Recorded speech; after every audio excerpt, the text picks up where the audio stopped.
હર હર મહાદેવ. કેમ છે બધા? હું છું આપણા બાપ મકવાણા. આપનું સ્વાગત છે મારા નિયમિત બ્લોગમાં. તો ફ્રેન્ડ, આજે સવારે ઉઠીને પેલા તો કરી લીધું મેં ફેસ વોશ, અને ફેસ વોશ કર્યા બાદ પી લીધું ગરમ ગરમ પાણી, કારણ કે જોતી હતી એનર્જી. એટલે એનર્જી આવી એટલે આપણે કરી લીધી એક્સરસાઇઝ, અને એક્સરસાઇઝ કર્યા બાદ આપણે ડુબાડી દીધું બરફ ઠંડા ઠંડા પાણીમાં મોઢાને, અને મોઢાને દુફાડીને કાઢ્યા બાદ થઈ ગયો હું નાઈ ધોઈને જલ્દી ફ્રેશ, અને કરી લીધા મહાદેવની પૂજા. મહાદેવની પૂજા કર્યા બાદ હું ગયો સ્વામિનારાયણ મંદિરે દર્શન કરવા, પછી પહોંચી ગયો હું બસ સ્ટેન્ડે.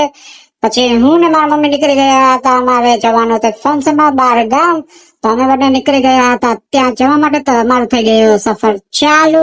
તો સફરમાં આવી રહી હતી ખૂબ જ મજા, અને હા, તડકો પણ ખૂબ જ સારો એવો ખાસો હતો, પણ તો પણ સફરની આવી ગઈ હતી મજા. પછી અમે પહોંચી ગયા અમારી લોકેશન ઉપર. તો અમારે જવાનું હતું જામનગર. તો અમે પહોંચી ગયા જામનગર, અને જામનગર પહોંચ્યા બાદ પેલા તો હું ત્યાં અમારા મામા જોડે મને લઈ ગયા એ ફરવા માટે. અને પેલા તો ત્યાંના જામનગરના ફેમસ એવા દાળ પકવાન ખવડાવ્યા, અને પછી ત્યારબાદ અમે ફર્યા જામનગર, અને જે ફંક્શન માટેની થોડીક જરૂરી વસ્તુ હતી એ બધી ખરીદી. અને તડકો ધૂમ હતો, પણ તો પણ અમે બધા ફરતા રહ્યા, અને કારણ કે કામ પણ હતું એટલે રખડવું તો પડે જ તડકાનું. તો તડકાના રખડ્યા અને કામ બામ કર્યું, ને મજા આવી ખૂબ જ.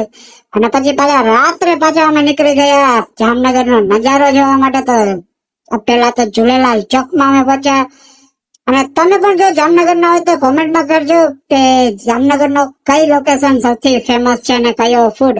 પછી ત્યારબાદ કામ બામ પતાવીને અમે આવી ગયા ઘરે, અને પછી ત્યાં બધા ટેણીઓ સાથે અમે રમ્યા અને ખૂબ મોજ મજા કરી. અને પછી બીજા દિવસે અમે સવારે ઉઠીને પેલા તો કર્યા ડેકોરેશન કર્યા બાદ હું પણ થઈ ગયો હતો જલ્દી તૈયાર. અને તૈયાર થઈને પછી જોઈ લ્યો બધા આવી ગયા હતા પૂજા માટે.